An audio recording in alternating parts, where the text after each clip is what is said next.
Hello, gays, and welcome back to Good Day Gay. Hello, gay millennials. I'm your host, Russell Ray, along with my co-host, Paulie B. What's up, Paulie B? How's your week going, man? Week's been good. Week's been good. I feel like it's just flown by. So I don't know. Good. That's how I'm going to summarize it. Week's been good. Flown by. Weather's a bit crap, but it's been good. So you're entering the summer season, right? We're halfway through spring. So We're our halfway through. our summer officially starts in December. So we're in the last month of spring, which is good because I'm so over hay fever. Cough is finally on its way out. You're probably going to hear a few more coughs today, but it's on its way out. Hey, to be fair, my eyes are so red today because I had the front windows open here. So for those of you who are just joining us who might be new to the podcast, Paul is down in Adelaide, Australia. I'm in Long Beach, California, and the seasons are all messed up. It was so windy the other day. I have 3 dents on my car because palms fell on my car. So now I have 3 brand new dents. My eyes are red because I had the windows open. I just wanted a little bit of fresh air. So it's kind of like hay fever like you have. So we're kind of in the same boat. But anyway, maybe our daddies will fix that. So today we are talking about daddy issues. We're going to talk about why it's popular in the gay culture, why it's a stigma, why are people attracted to daddy issues, and do we really have daddy issues as gays? Let's get started with, first of all, what are daddy issues? Paul, would you like to give your explanation? I'll give my explanation. And we'll just start with that because I feel like I was having a conversation with one of my best friends, Humby, today, and he was telling me that, well, we were both talking, we're like, what are really daddy issues? Everyone, it's so popular to say, almost like when you're out in public and someone says, you're such an amateur, meaning like you're new at this, but in reality, amateur just means you're not getting paid. So you want to go with your definition first, or do you want me to go with my definition? Look, to be honest, I didn't actually write a definition, so I'm going to be honest. But I did do a poll on my Instagram. Let me just get the results up. So I asked on my Instagram, "Are you into older men?" I didn't write the question, do you have daddy issues?" I also wrote, "Are you into older men?" So oh my gosh, quick maths. 124 plus 22 is 146. So 146 people voted. 124 people said yes, they were into older men, and 22 people said no, they weren't. So when I looked through the list of the people that said yes and no, a lot of the yeses were my gay following. A lot of no's were people that I know are into younger guys, people that are older as well. So they too don't like older men, I guess, because they're older, and also women.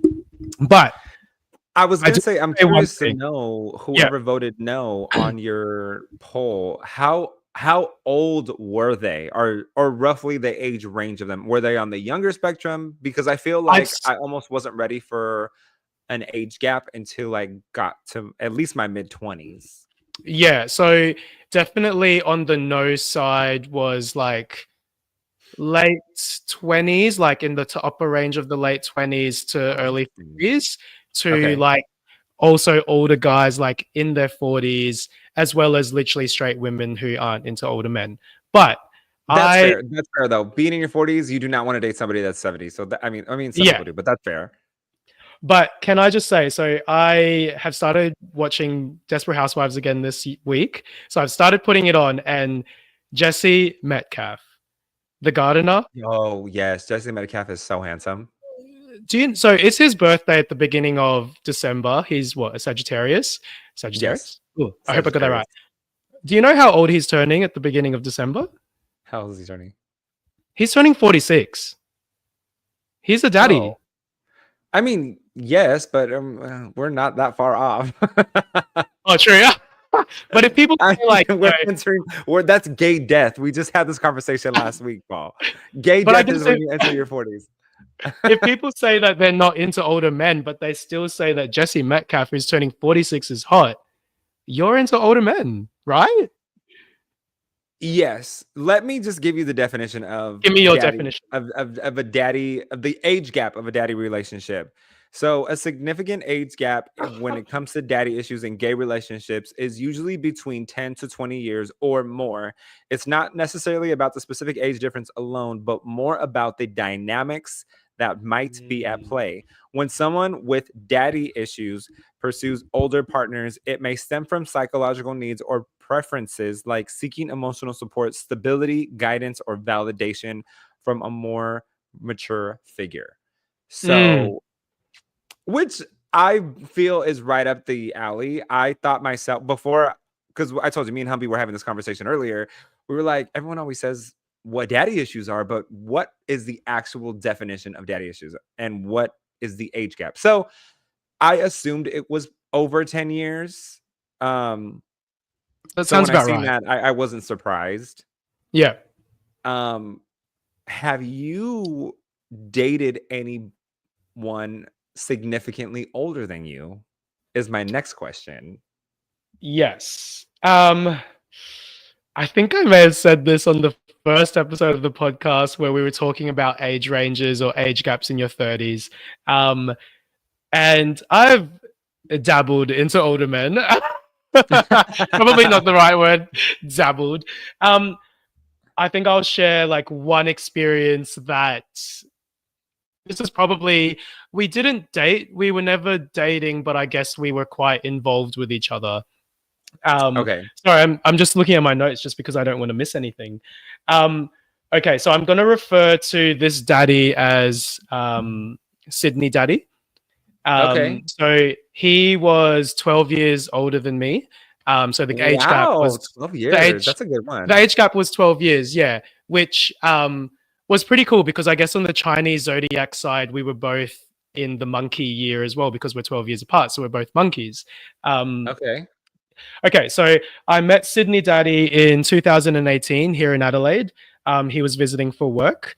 We went on the grind, and he wanted to take me out for a date here in Adelaide, which he did, and we kept in contact ever since. Um, that year was also my first Mardi Gras in Sydney. So Sydney I Daddy love Mardi Gras. was my first Mardi Gras in 2018. So when I was finished hanging out with my friends and I needed a lift to the airport, I messaged Sydney Daddy and I was like, "Hey, I'm heading to the airport. Do you want to hang out?" And so we hung out. We went out for a coffee, and he took me to the airport. While we were driving to the airport, he then said, "Hey, I'm actually going to be in Melbourne for work in a few weeks. Would Mhm. you want to meet me in Melbourne?" And I said, I was probably 26 or 27 at the time. And I was like, look, I can't just up and go to Melbourne out of nowhere. I can't afford it. I've got work. And he was like, you don't have to afford it. I'll pay for your tickets. You can stay in my hotel room. All you have to do is take one day off of work. And so I talked with a friend at work about it, and she was like, do it. Why not? Like, he's paying for your flights and you get free accommodation. You literally just have to take a day off of work. So Wait, I how took a day far? off. So just so I know for context, how far is Adelaide from Melbourne? Because if you need one day off, I would assume it's significantly close, like Yeah, Long it's Beach very to close. Vegas. It's like a 45-minute flight. Yeah, exactly. Like you're literally up in the air, you like sit there for 30 minutes and then you're already descending down into Melbourne. So it's Okay, like a so it's basically 45. the distance for everybody in America from Los Angeles to Vegas. Yeah, super Got it. close. Okay. Um, so I would go to Melbourne. He would say, "Look, I have to work during these hours, so occupy yourself." And I would just catch up with my friends. And then after work, we would go out for dinner. We would hang out. And yeah, that pretty much continued for the next few times that he went to Melbourne. So Mhm. every time he went to Melbourne for work, he would book me a flight to go to Melbourne to meet him there. So I That's would a always daddy. message. Exactly. So yeah, so that was pretty much the relationship that he would book me a flight to go to Melbourne. He would also continue to come to Adelaide for work, so he would take me out for dinner while we were here in Adelaide. um yeah, we definitely did develop feelings for each other. um Okay. yeah, we definitely developed feelings for each other, and I think I actually don't really know why it never really worked out. Like at the end of, I won't go into too much details, but he did lie to me about something, and when you lie to me Oh, about something, you're done in my eyes. So yeah, but before that even happened, we ended because I ended up meeting my boyfriend. So when I met my boyfriend, I then pretty much, which wasn't a good idea, I pretty much cut off every guy that I had ever spoken to ever, which was not healthy. But yeah, but so Sydney Daddy also actually booked me flights to Cairns to see the Great Barrier Reef because he was going there for work, and to New Zealand as well. But I oh wasn't my able to make gosh. those. Yeah, I wasn't able to make those flights because a family emergency came up, and so Mm. yeah, so I could have gone there in my daddy relationship, but I didn't. Okay, I But just need to yeah, pause you for a second because go for it. you've had these things happen. My friend Humby, guys flock to him and treat him the same way. So I'm curious to know, what is it about me where people won't buy me all these things when I just meet them? I really got to put the effort out there. I really, really, really got to put the effort out there. But I haven't had anybody offer to buy me flights right off the bat. I have dated a daddy. Um, But damn, the Great Barrier Reef, like you're just that would be like me dating. So the equivalence of the Great Barrier Reef, I guess, would be like someone booking me a flight because I look, the flight from Sydney to Cairns is like 4 hours. And so Yeah. that's about the same from Los Angeles to Hawaii. So that would be equivalent of Yes. someone booking me a flight to Hawaii. Yeah. And that's never happened. I Look, had to take and myself to Hawaii the first time. and all I'm gonna say is, and maybe your friend can concur to this, but when you're good, you're good. I'm sorry. No, I'm great. So let's talk about that. Okay. Don't be throwing that insignificant shade. And so Paul has been removed from the podcast now going forward, and it is just me. Thank you so much for joining us today because I'll tell you what we're not gonna do is it has already been a week here in the United States, okay? And we are not going to throw me under the bus. The library is Lord. open. The library is open. You know what? Apparently, we're not the only ones that have daddy issues. The gays are not the only ones that have daddy issues. There is this video that is going viral. As I take a break before I tell you about my story, it's Yeah. going viral. It's happened 7 years ago, and it happened in a church. Just take a listen to this. For those of you who are listening versus those of you who are watching on YouTube, you can see the video because I'm about to play it. I just have to find the right layout. Here we go. And I I just want you to listen to what this pastor says, which I was shook when I heard it. Here we go.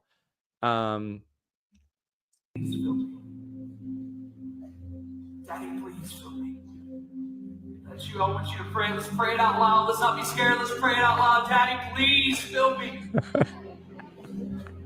Don't let me miss you. I want you. We don't want you. okay, so Oh gosh. I was not pleasantly, but I was a little confused when I heard that because what in someone's right mind would make a pastor make a crowd of evangelists say, "Daddy, please fill me." So I was Look, okay. I was reading the comments. Well, first of all, did that come through Yeah, yeah, correctly yeah. on your side? You could hear it. No, I could hear it, but I feel like we should share it as well in our Instagram as well, like just for people to watch later. I want to get people's takes on this. So if you're listening to this live, if you're watching us on YouTube, please, especially if you're religious, which I would really honestly like, we appreciate all of our followers, Okay, that's where I was going to regardless of chime your in. of your Yeah. of your background. But I was reading the comments, and apparently the word daddy has been made perverse. And so in the church, it was a normal, regular day to say, "Daddy, please fill me." Like, and I think they were referring to fill me up with your Spirit, spirit, soul. everything. You're all the above. But you just can't run around saying that. And that's where I'm going to say, so, okay, I grew up Catholic and I did go, I did attend like youth sermons and youth sermons like that. Amen. Amen. But nowhere, anytime, never did we ever say daddy. Like, we never said daddy. We never said daddy. We would say God. We would say father. Like, father. But not daddy. We would never say daddy, fill me up. Like, I don't know where that is in the world, where that is in the US. You know what? But we have very weird things. We sometimes we do things weirdly over here in the United States. Okay. But what I was raised Catholic as well. As the prayer goes, our Father who art in heaven, not our daddy who art in heaven. Okay. Hallowed be thy name. Okay. So yeah, no, we're not. I don't know. That one caught me off guard. And the fact that it's going viral again on TikTok 7 years later, this poor pastor, I hope he is at peace with this because it is going to start making its rounds all over again. Not only is it on TikTok, but it's made its way to Instagram. So yes, I will clip this as a short clip and I will put it on our story. I'll put it on our Instagram so that everybody can see it. But that one, I thought it was ironic that we were going to be talking about daddy issues this week. And out of all things that were to pop up on my algorithm, it was that. So if my smartphone is listening and if Apple is listening, I want to talk about next week about how I won the lottery and how I have the numbers to bid for it. So, and I want to talk about how I'm moving into my new penthouse in downtown Long Beach that overlooks the water. And I'm moving to New York. Generate waves now in Long Beach instead of it being flat water.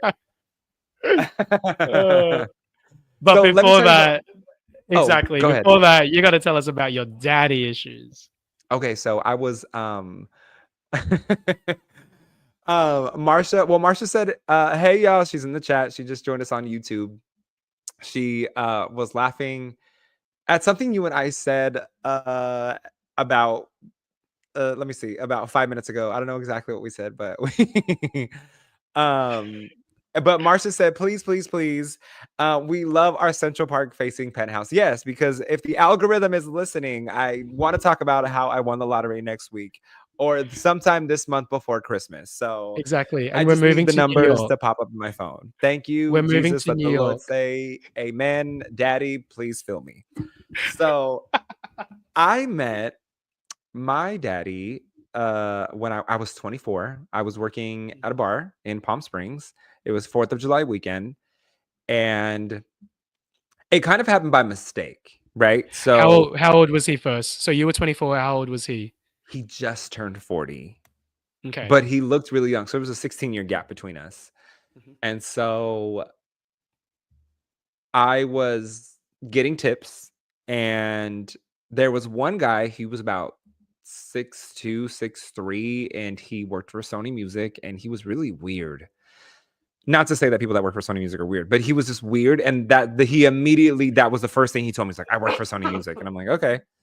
So he kept following me around and I just felt uneasy. And so there was this guy, handsome, and he was standing within the vicinity and he kept making eye contact with me. So I'm like, I'm going to walk over there with him and see if this guy follows me. So I walked towards that guy, and the 6'2" guy followed me, and he's like, I just have to say you're my type. And I'm like, oh, I really appreciate that, but I'm like right here with my boyfriend, and like, I was like, so I'm sorry, but I'm taken. I really can't be flirting with people like that. Like, I just work here, this is just my job. And he played into it, and he was like, yeah, how's it going, man? What's your name? And he stuck out his hand to shake his hand, and he was like, oh, I didn't realize you were in a relationship. He's like, yeah, we've been together for a minute, but I just let him do his thing here at the bar because this is his job. So I try not to interrupt, but it seems like you're a little close for comfort. So you might want to back up. And I was like, oh, I'm so attracted to this, right? Like, please protect me, daddy. So we go. So basically, I start texting one of my best friends at the time, and I'm like, hey, I met this guy. He, I kind of used him as like a cover to protect me because this guy was following me around the bar, and I just, whatever. And so she's like, oh my God, send me pictures. So I sent her pictures. She's like, oh my God, he's so handsome. Right. So we're like, okay. Meanwhile, I didn't know he was 40 at the time. I thought he was like in his mid 30s because he looks really young. He has great skin. His family has great skin as well. So he asked me on a date and I said yes, but our first date was not the conventional date. I jumped in a car, drove with him 3 hours into the desert, into their family vacation home on the water, like on the river. But like at any one of these times, this guy could have been a weirdo and could have like chopped my head off and thrown me into the desert. And so I highly suggest not driving 3 hours with someone in their car for your first date. So we go, everything's great, everything's fine. And then it ended up into a 4-year relationship. Wow. Okay. And it ended up just not working out. Like faithfulness or like loyalty was like, an issue that we were having, and infidelity was also an issue that we were having. But what attracted me to that entire situation was he seemed to be well established. He held himself very well. He was well spoken. And he seemed to have his life together. Catch the seemed. He seemed to have his life together. Seemed. And he seemed to be very mature. Catch the seemed again. Seemed. And obviously, as the relationship continued and unfolded, it turned out that those were not the things. Not to talk, bad on him. However, it just wasn't. It was more about him than it was about us. And I feel like that's an issue when it comes to relationships that have significant age gaps. And in the gay community, it's very much a power dynamic. And so I found myself always questioning where my boundaries were and what was enough. Of course, I received gifts from this individual. Being in the relationship, there was a lot of times I did not have to pull out my card or cash. And, but with all that being said, I was initially attracted because of the maturity that was being presented at the time. So I feel like that's a commonality in the gay community here in the States. Is that the same way out there?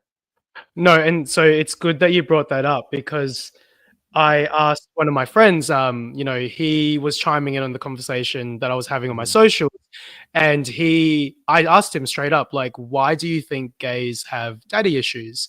And he said exactly that. He said, I think that it's a primal evolutional instinct where you see someone that's achieved things in life and, you're attracted to that. And so, so you're attracted to that because, it's almost survival of the fittest. Like, I'm going to bunk up with that guy because he has it all. But the other thing I wanted to say as well, so I want to chime back to what you said about, the seams. Like, he appeared to have it all. He appeared to be all put together, because that was the other thing that my following on social media also said to me, which was, people are attracted to daddies, but you've got to question at some point, why are those guys still single at that age? And I know from my personal experience, I could probably say, because I do find older men attractive, and I do find myself, hanging out with older guys every now and then. And I'd say probably there were 3 instances where those guys actually presented as, once I saw past all of the shiny things, once I saw past all of their achievements, and once I saw past, that ripped, muscly, hairy daddy chest, I then could see the insecurities, and I could then see that I know why you're single at this age, because you are holding a lot of insecurities that you've probably held for a lot of years, and you probably haven't really invested into fixing or wanting to do better. So I thought the same thing, because once you're with someone for a long enough period of time, you start to unravel the story, right? They say you don't know Yes. someone until you live behind closed doors with them. And so I was figuring out, okay, why have you been in multiple relationships? You've been engaged more than, a couple times. And so here we are at this point. And then it all started to make sense. It was the Yes. facade. It was the fantasy that I was young, I was hot, I had a nice body, and it was, I can almost control this person. And there was a second where I was being controlled. And then I figured that out and we started to lean into our independence. And then I started to be a little bit rebellious. And then that's when the dynamics of the relationship started to change and we started butting heads a lot. Yeah. Because I was not being submissive and I wasn't going to be submissive because I'm nobody's B word. And, when you asked me like that. Exactly. Like I didn't write a definition of daddy issues, but I wrote characteristics of gay culture and daddy issues. And one of those characteristics was subs and doms. Like, yes, I think, daddies hold that dom position. And I guess when you take that power away from them, then they don't like it. 100%, because then they get an attitude, right? Because they can't tell you what to do. They can't tell you how to be. They can't tell you how to dress. And a lot of times you also see this in relationships like that are on reality television, right? It's like I dated older to be secure. However, I still have to move around and play the part that this person wants me to play in order to maintain my lavish lifestyle. Yeah. Now, when it comes to me, I'm gonna be rich regardless. So I don't need you to provide anything for me because the algorithm is gonna give me the lottery numbers that I need to win to have my penthouse. Okay. Look. Facebook is listening, so we are going to win the lottery, and this podcast is going to blow up, and you're going to be like, "Wow, he really did win the lottery." Yes, because I'm Aquarius, and we get everything that we want. But first of all, we can take this offline for a minute because there is a lot of shade coming my way from you today, Paul. You know what? There is not an ocean far enough that can split. I will get in a blink of an eye. Okay. I don't know. We will lip sync for our life. Okay? I don't know why. I'm just in a bad bitch mood at the moment. Bad B mood. Bad bitch mood. Because you are a bad bitch. Yes. I want to lean into what you were talking about, the power imbalance. Yeah. I also want to talk about stereotypes from heterosexual couples or individuals that look at, because about 40%, I was doing some research, about 40% of gay relationships have an age gap of 10 years or more. So that's almost half, right? So yeah, why do you think we're judged for that? And why are women not judged for that as much as we are judged for that as the LGBTQIA2 plus community? Yeah. Sorry, before we get into that, I guess, when you talked about the age gap, I did get a viewer story. Tell us a viewer story. Yeah, one of my friends is actually in a relationship with an older man. Okay. And when I knew that we were going to talk about daddy issues, I knew that I had to ask him a few questions. So I asked him a few questions, and this is what I got. So him and his partner are 24 years in age difference. So they're 24 years apart, but he actually met his partner when he was 24.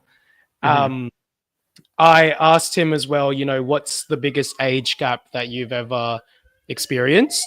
So the biggest age gap that he ever experienced was a 43-year age gap. So at the time he was 20 years old and the guy was 63. Your face has, for the people that were watching online, but also your internet froze literally in that moment when your jaw dropped. You're like, 23. My mouth was wide open. I was catching flies over here 43. because that one caught me by surprise. That's so a big 40 gap. Exactly, 43 age different. I asked him as well, what's the minimum age difference what's the minimum age that you would go for these days? and he said that, you know, they have to be 40 plus minimum. As long as they have a beard and some white hair, then he's happy. I also asked him about, you know, the benefits of dating an older guy, and he said that a big benefit is because they are a bit older, they are more open-minded, and they won't judge you for your, you know, for the things that you want to try or the things that you want to give a go. I guess then I'll say one thing first and then I'll do the challenges. So I asked him as well straight up, do you have daddy issues? And he said that a lot of his friends thinks that he has daddy issues because he was raised by a single mother, but he doesn't have daddy issues. He genuinely just finds older men attractive. Okay. Yes, and I did then ask him about the challenges, which leads into the question you asked me. So I said, what is the biggest challenge of, you know, dating an older man? And he said, other than your normal challenges within a normal relationship, the biggest challenge that he faces is the judgment from other people, because, you know, other people are judging him thinking, oh, you're only with that older guy because you're after his money, or, you know, you want a visa, like he'll be able to sponsor your visa, or that older guy's only with him because he's a predator, or yeah. Okay. So it definitely is a challenge. Like judgment, there is that judgment there, which is a challenge in dating an older person. I will say I have a few comments on that. One of them being, well, I also have a viewer I wouldn't know if I would call it a viewer story, but it's more of a viewer experience. And so I wanted to touch on that because your person is saying it's not necessarily for the financial gain or the stability and that aspect. This person, hold on, let me read you what they said. Oh my gosh. Sorry, those are my reactions all the time. Like, oh no, oh my gosh. Let me just read this to you. Hey, Rusty. Hey, Paul. I love the podcast. I tune in every week, and you guys are so hilarious. So thank you so much for that, because we really feed off of this, because we love giving you our gay millennial 30-year-old trauma into this podcast. So much trauma. So when you guys mentioned that daddy issues were going to be on next week's episode, I thought, let me give you my perspective from my side. I'm currently in a relationship with someone 25 years older than I am. However, we both understand the arrangement of our relationship. He knows that he's providing me a good life because this economy is impossible for anybody of our age. I'm assuming we're all the same age. Anybody of our age to prosper and live their dreams and live the lives that baby boomers did at this age. However, our relationship is great. We have a good time in the things that we do, and we enjoy spending time with each other. But at the end of the day, we understand that there is an arrangement. I do have a luxury car that I drive. I have a nice place that I live in. And in return, he gets to walk around with me. He also makes sure that I'm dressed nice because he likes to show me off like I'm his prized possession. However, I love the way that feels because I'm more submissive than anything. But if he were to pass, I would be thrusted back into regular life. But there will be something left for me on his behalf. However, I just wanted to give you my perspective that sometimes security is the front runner instead of love. And so this started off initially as security, and we've learned to enjoy each other's company and actually really do enjoy spending time with each other. Yes. And so I thought that was interesting because he just owned it right off the bat. No, and that's interesting because literally under subs and doms, I had security as a dot point to, that's why gays like older men, for security. But look, I wouldn't say in my relationship that I liked it. I just got a text message from Humby. He said, "Bitch, call me now. I'm gagged by your podcast."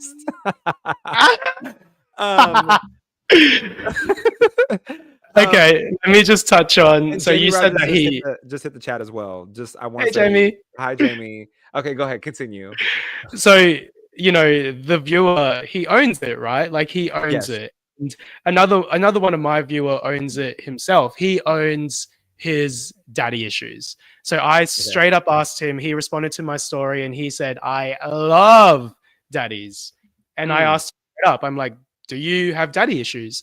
And he said, 1000% I have daddy issues and I love it and I own it.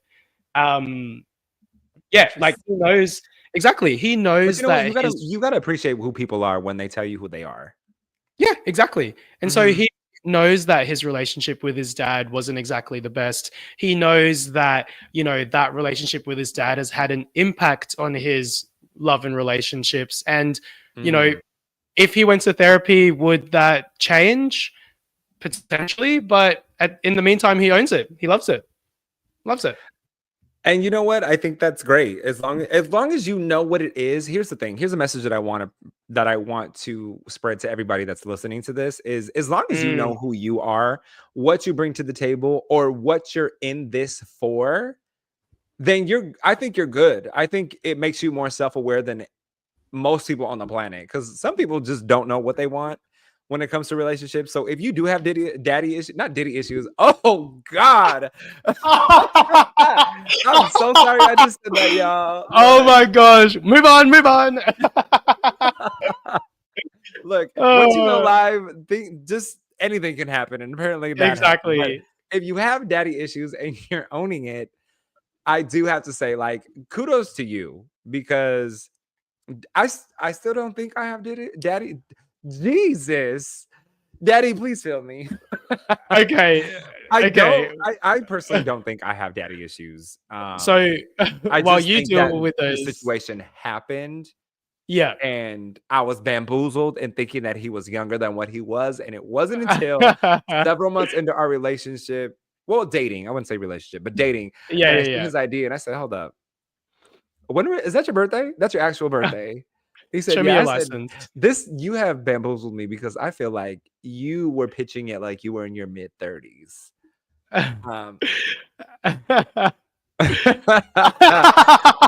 Jamie Rogers said, if you have Diddy issues, 13, 11, 14 for Lifeline support. That's in Australia. I was going to say, that's an Australian number. We need the American equivalent. In California, which, I mean, it's a suicide line. So I just want to take that out to a serious note. If you are having a mental health crisis, please call your local people, or if you've been in a situation like what Diddy is allegedly being accused of, please seek help for that, seriously, because there are a lot of people in this world who are masking and hiding things. They say the happiest people on earth are usually the ones that are hiding something significantly big. So I don't want to make light of that. I do want to at least touch on it. I'm going to bring it back now. Okay, yeah, I'm going to bring on. So sorry for the slip up, y'all. That is not what I meant. Maybe it was because I was watching Aubrey O'Day today, and I was watching her I love Aubrey O'Day interview. Yes. Yeah. Oh my God, Aubrey. Oh, she's Aubrey amazing. Is everything. Let me tell you, she's sexy. She could sing. Okay, SANG. She could sing, and she was really talking about what it was like to work under Voldemort, and how much she was getting paid, and everything that came along with it. And so she was pretty much giving people advice that were going into the industry, like, find your voice, find it soon, know your worth, and don't be afraid to back down and walk away. So yes, so maybe that is why that came out. And I'm gonna take that now and bring it back to the conversation. So at the start of the podcast, or when I told my daddy's story, you also then said, how are people out here, you know, getting flights bought for them and all of that kind of stuff? And you also then said that, I think you said that it's such a good belief to be able to know who you are so that you can bring something to the table. So yeah. I guess to answer your question as to how have I been able to get flights bought for me from a daddy before, I think that's because I literally am so confident in who I am, and I do bring that to a relationship, and I do bring that forward in every encounter that I'm in. Like, I'm 100% genuinely myself, and I think that daddies, I think that older men appreciate that. I guess one of the reasons why I am attracted to older men as well is because they too have that level of confidence that they bring forward, and that, you know, speaks to me as well. Okay, and I think that's fair. I was gonna say But maybe it's a top. Maybe I was gonna say maybe it's because I'm a top. oh, but So maybe note to everybody listening: if you are a top, you're not gonna get flights bought for you. Okay, so good luck with that. but oh my What gosh, other what were we stories do you talking have? about? Don't you have another story? Don't you? A viewer story, or did you cover both of them? I thought you had two. You said one. I've covered both of them. Oh, okay. I've lost my thought, but I do have one Go. thing as well. So one, because we're talking about stereotypes, right? Like Yes. stereotypical relationship, daddy relationships. I don't know what it's like over there in America, but I guess in the Bad. US, bad. But I guess one stereotypical daddy son, one stereotypical daddy involved relationship dynamic. One stereotypical daddy dynamic is between a younger Asian man and an older whiter man. And my friends and I spoke about this last night. And is it because, you know, because potentially older men are obviously into younger looking guys? By presentation, a lot of Asians look younger than they are, as well as have little to zero body hair. Do you know what I mean? Like, is that a stereotype? When you're good, you're good. I can see that. That also happens here in the States. The reason Paul kind of chuckled into the microphone is because Humby is in the chat, and he's laughing at the fact that Paul leaned into the camera and said, "When you're good, you're good." He said it gagged, and that's why Paul got cut off of the video for a second. But you know what? Another dynamic here in the States is a Caucasian man will get with an African American man, and the attraction is because what I've known from conversations that I've had, the attraction is that a younger Caucasian male has so much more confidence and able to live their truth more than this individual, or like the older Caucasian individual was able to live when they came out. Yeah, And that makes sense. it's the fact that they have culture, they have confidence, and they have the youth to live their life into its entirety, because men in their 60s now, they weren't able to comfortably be gay until roughly the late 90s in the United States, because the HIV epidemic was just uncontrollable, and people were so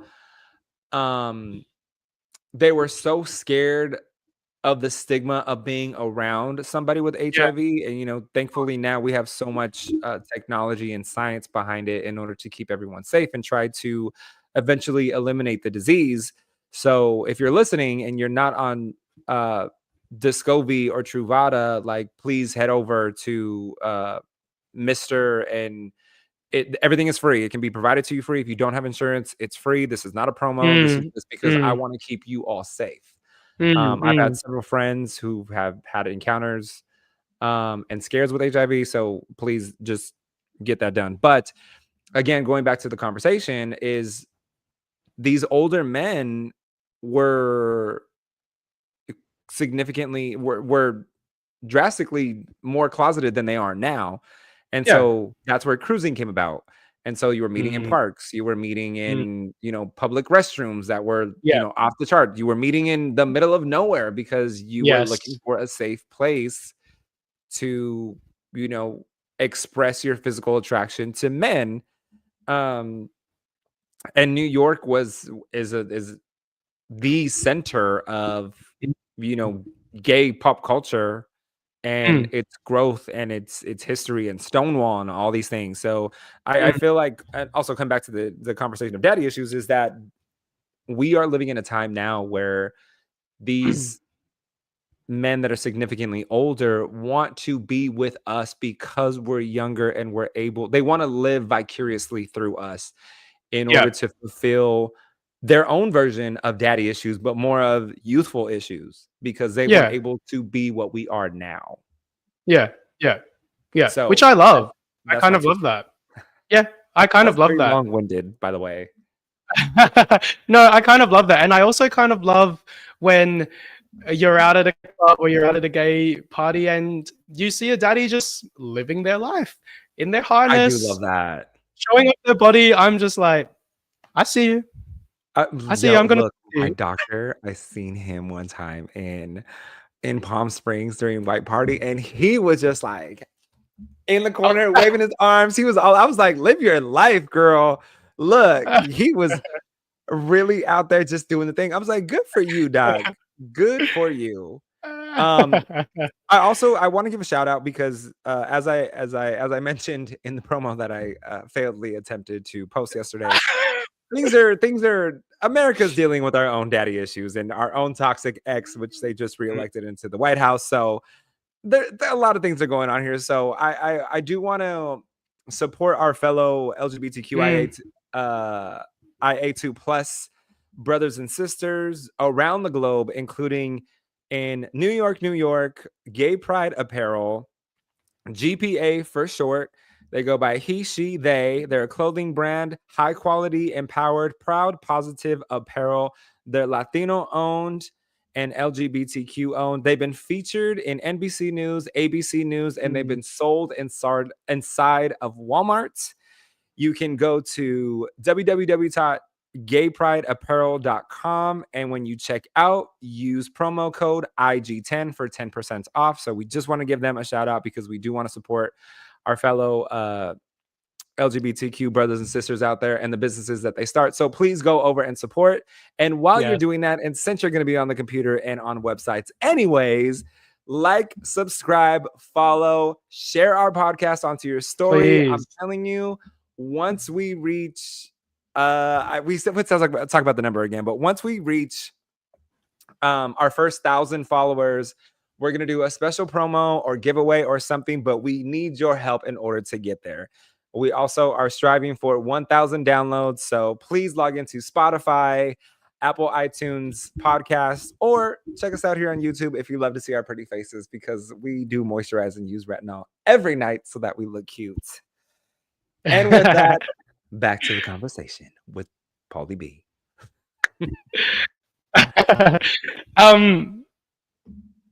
I guess you have said we can move on to our no moment of the week. Yeah, but before we move on to that, I just want to make it clear, because you have disclosed you don't have daddy issues. I feel like I need to put it out there as well that I also too don't have daddy issues. Okay, I just want everyone to know that. Yes, I'm attracted to older men, but really the older men that I'm attracted to have, like, you know, a muscular male masculine body, as well as a pretty face, handsome face, and they're young at heart. So I'm attracted to that. I don't have daddy issues. There's something handsome about someone who is aging gracefully, who knows Yes, how to they've looked take care of after themselves, who knows Yes. how to be composed, and who enjoys the finer things in life, including a glass of wine, or if you're don't drink, a nice dinner, and someone who takes care of themselves. And I feel Yes. like when you're in your 20s and 30s, you're still somewhat definitely still trying to figure out yourself in your 20s. Finding out more of who you are in your 30s, and in your 40s, by then you got it. And then you're really prospering. And then in your 50s, you're like, shit, I missed it the first 2 times. So now we are doing things the right way. But there's something so handsome about a gentleman who is aging gracefully, and there's just something so attractive about that, especially if they take care of their bodies, they take care of their face, you know, just chef's freaking kiss, yo. They know how, and they know how to dress. Oh, when they know how to dress. Oh, yes, we love a silver fox. Thank you, Marsha. We do. We love a silver fox. Absolutely. And look, let me just tell you this, right? You're Filipino, I'm Mexican, baby. We're gonna age like fine wine, and I'm gonna have this hair. You see this? I'm gonna have this hair for a minute. Okay, it is not going anywhere. Okay, look at this. This face is gonna be useful for a long time, bitch. And I know Paula's gonna look the same way in 10 years when we're on our 10th anniversary of Good Day Gay, and we're blown up, and we're living in New York in our penthouse. Yes, we are still gonna look exactly the same, young. But we look after ourselves. So look after yourselves. That's our tip. Tip number Look 6, after look after yourself. Use your yourselves. retinol and your moisturizers. And Jamie Rogers said, let's positively reframe it to daddy difficulties instead of daddy issues. I mean, but Jamie, I don't have any difficulties with the daddies. So I don't know if I'd call it daddy difficulties. I don't know. We'll have to put a pin in that. But definitely a silver fox. Yes.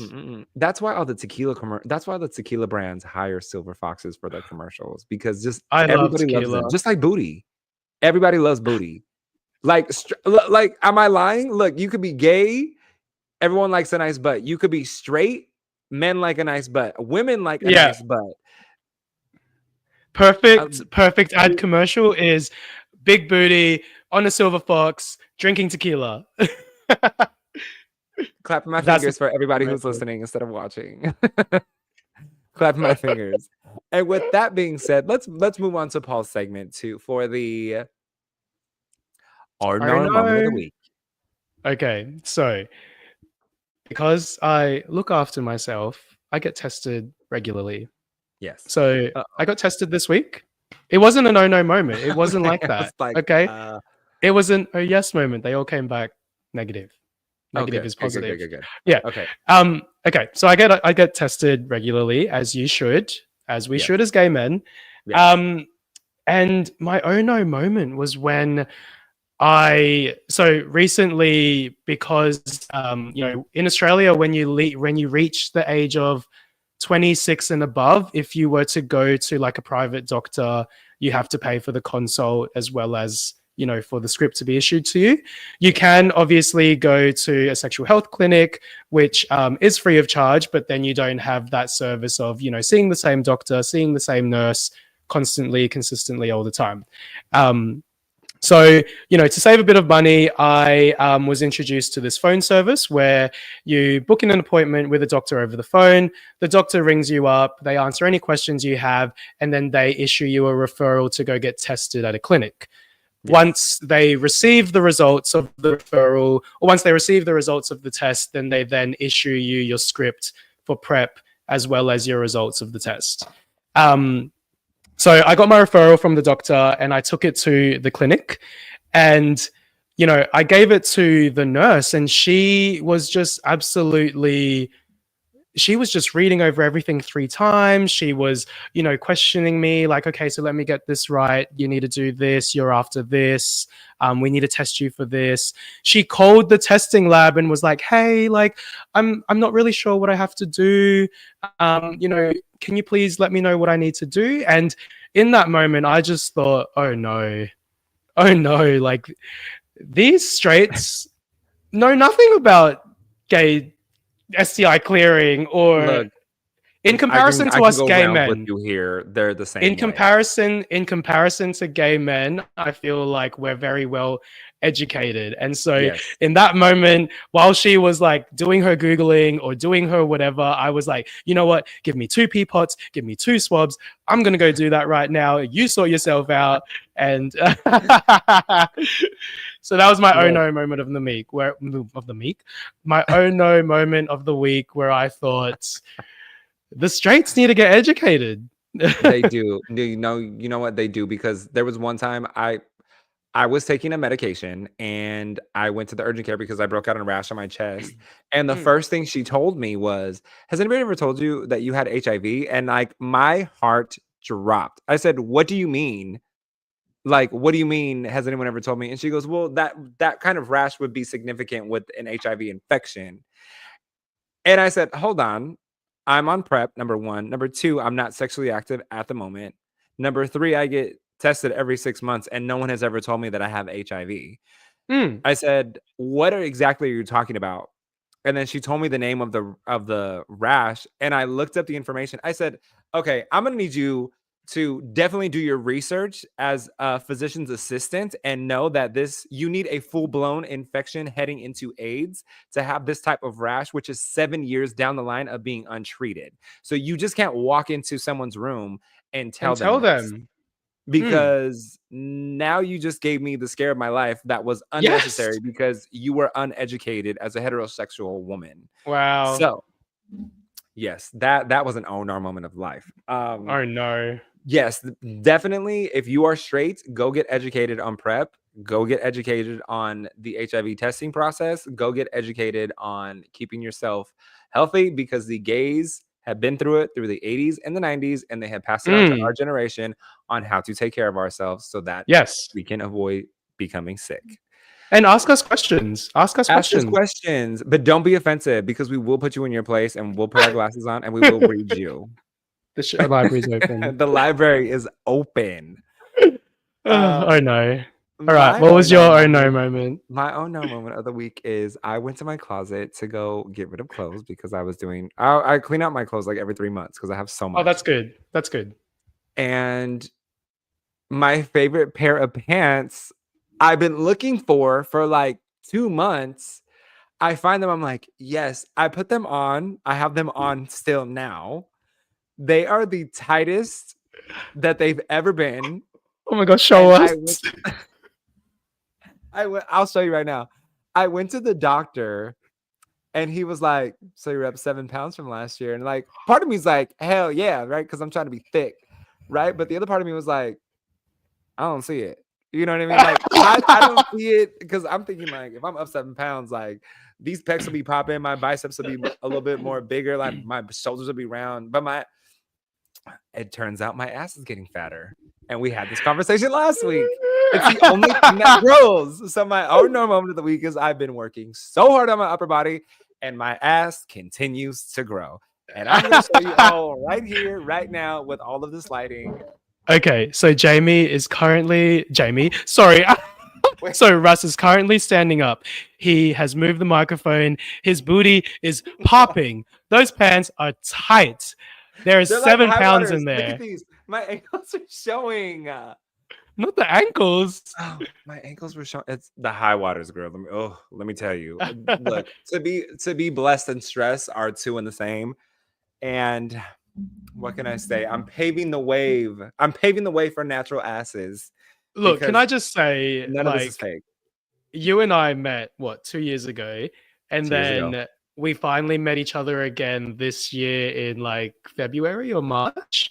Yes. But when obviously when I met you, I knew you had a big ass.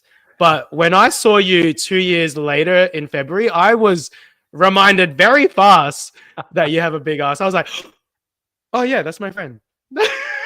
Look, people ask me all the time, is it real? Yes, it's real. Like, look, one thing that you also know about Mexicans and Latinos is that we got squoval booties from birth, right? It's like, it's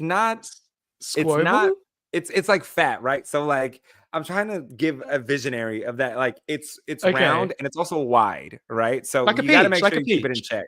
Yes. Yeah. So I have done some leg lifts, some donkey kicks, some walking lunges, some reverse lunges, hip thrusts, and I've done Bulgarian split squats to make sure it is high and tight. Yes. Because if you let it, if you let it control you, it's gonna get out of control. So you gotta be in control of it. And with that being said, next week we will be talking about coming out, the good, the bad, and the ugly. And we want any of you to share your stories with us. Once again, please like, subscribe, follow us. Please repost us. We really appreciate everybody who's been listening. We have listeners in Finland, Australia, Adelaide, Sydney, Los Angeles, Chicago, and New York as of right now. So we are definitely. Oh, Canada's another one. Shout out to Canada. Yes.